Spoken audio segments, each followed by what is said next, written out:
Well, hello, happy Lammas and Leo season.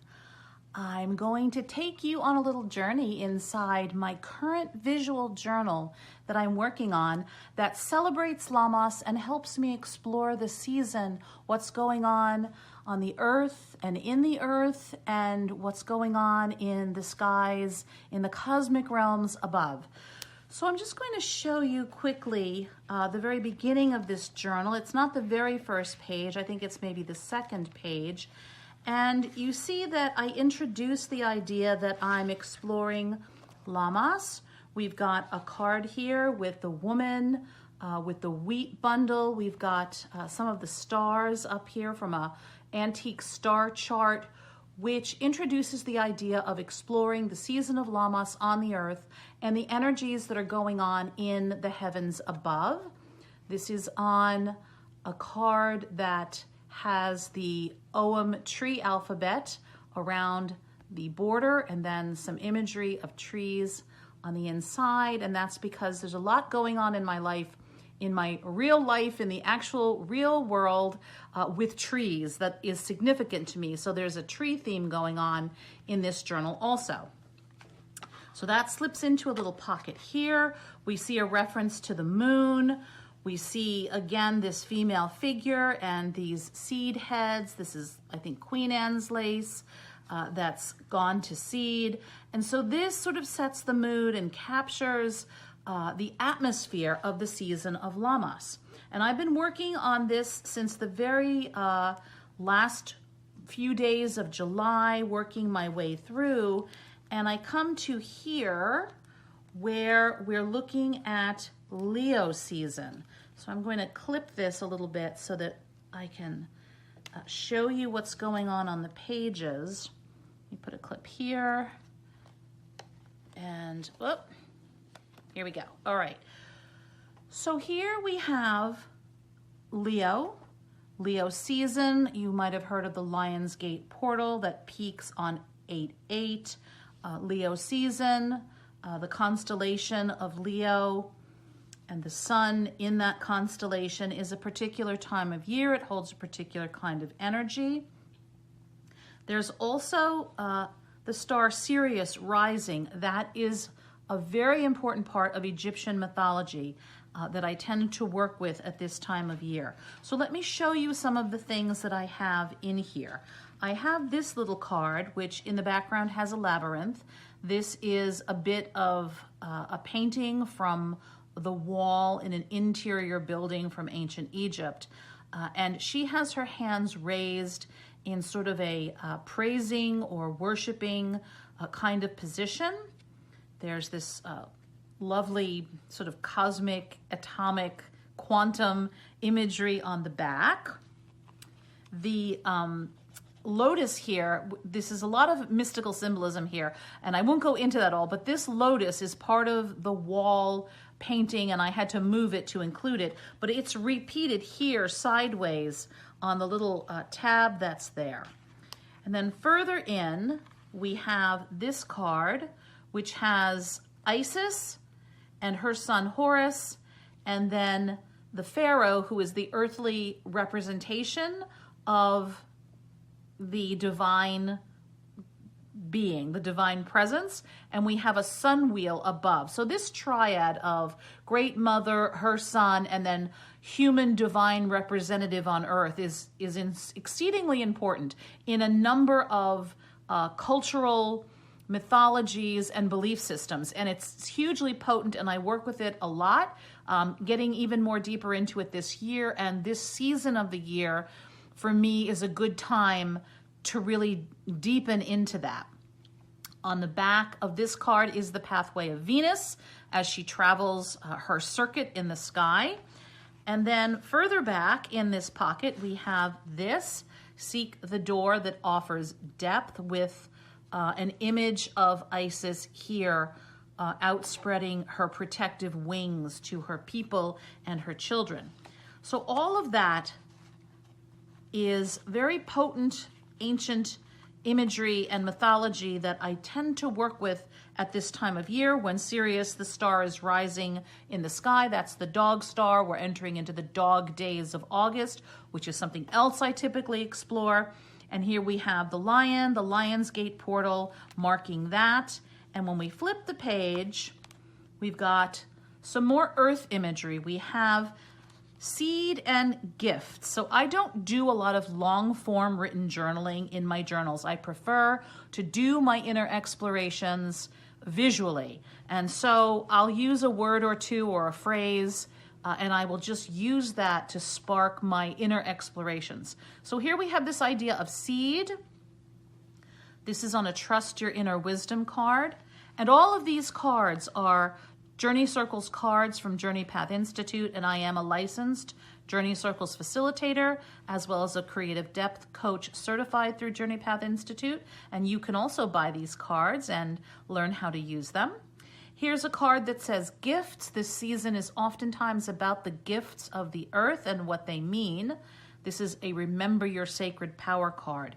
So these things work together for me. The seed is the gift, even though the gift isn't fully formed. The seed isn't what it will be once it germinates and grows over the next year, but the seed is the potentiality of what it can become, and that is a great gift to have seeds planted in your life. So here we see the monarch butterfly that harkens back to Leo, the lion, the king of the beasts, and that leonine energy. And so we go on in the journal. Moving forward, I'll skip that page there because it's not quite related, but here we have my entry for the August 4th, 2024 Leo full moon, new moon in Leo. So we have these beautiful botanical moon cards, which I cut to make little holding tabs. And here we have the Leo new moon. And inside this, I've done a little bit of journaling, a whole list of words that are coming up for me that seem to be part of this Leo season. And I will work with those words in different ways. And then here we have the Strength card from the Tarot.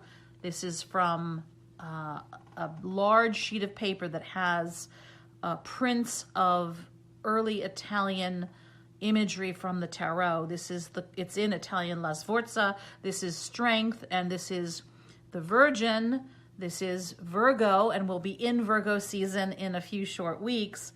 The power of the maiden to temper the raw instinctive power of the lion. And so the Strength card in the Tarot always comes up for me at this season of the year too.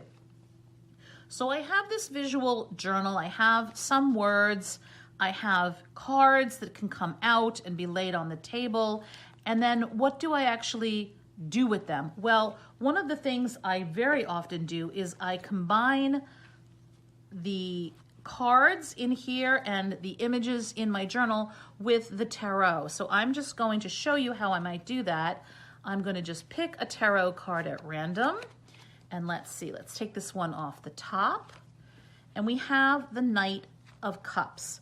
Interesting card. The Knight sometimes means conflict.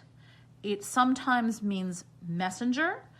The Suit of Cups is about water and emotions. This sometimes can indicate someone from the past coming forward and stirring up emotions or triggering old emotions.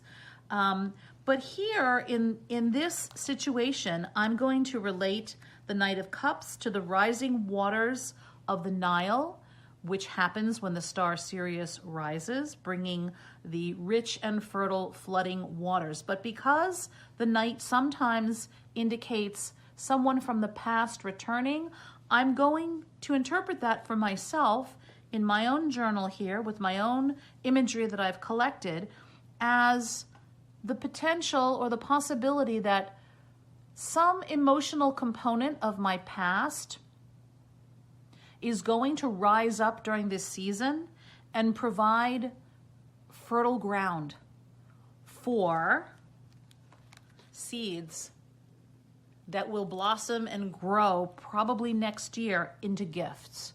So one thing I'll be looking out for during this Leo season, this season of Lammas, is something from my past, some emotional component or some emotional memory or someone from my past that I have an emotional connection with, kind of flooding into my current situation, and that providing the fertile matrix from which new things will grow, that the seeds that I'm receiving this season can be planted now into new fertile ground. So that's how I might do that with a number of tarot cards. I might pull a whole spread. The other thing you can do is use oracle cards. I just pulled this off my shelf kind of randomly. This is the Messenger Oracle. And let me just pull an oracle card and let's see what we get. These are really glossy, thick cards, so they're somewhat hard to shuffle, but I haven't used this deck in a while, so I'll just take the randomness for however these cards are, and I'll just go into the middle of the deck and let the powers that be give me a card. Okay, so this is the Eagle card, and it says Embrace Spirit. So that's really interesting because one of the things about gifts is that we have this idea of the gifts of the spirit. So I might this season during Leo be thinking about what my spiritual gifts are and how those might be taking root and growing at this moment in my life.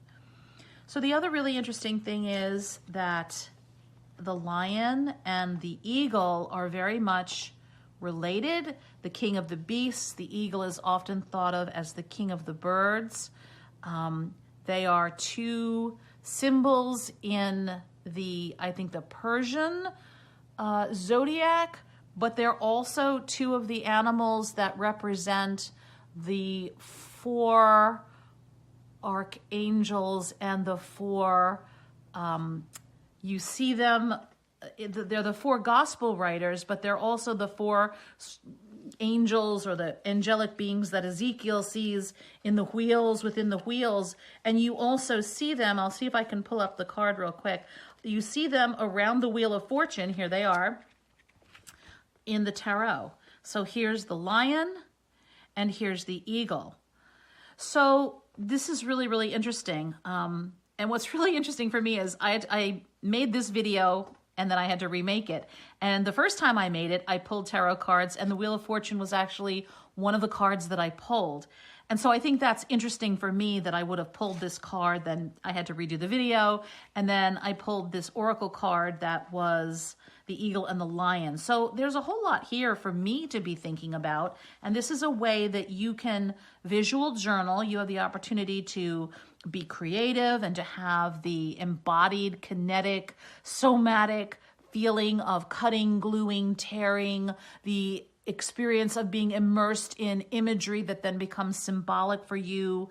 You have the ability to pull those images together, and like a dream, these images juxtapose to tell a story that's rising from your unconscious. And then you make the journal, and then you have a chance to reflect on it and then bring in other tools that help elucidate and illuminate what you are telling yourself through the imagery that you've chosen, even when you're doing it rather intentionally, like I am here, exploring a season on the earth, the season of Lammas or Ludnasa, if you use the Celtic wheel. This year I'm currently focusing on the Anglo-Saxon wheel, so that's going to be Lammas, and also tapping into what's happening astrologically in the heavens, in the realms above. So there's ways to bring things together, and if you are not a long-form journaler, or you don't do a lot of long-form written journaling, but you want a way to really get deeply into your own stories, your own personal mythology, visual journaling is one way to do it, and this is how I'm doing it this year at this season of the year. So I hope this was inspiring. I hope that this maybe shows you what the possibilities are for other ways of exploring your inner world interacting with the symbolic world and interacting with the signs and symbols and the seasonal shifts that go on all around us.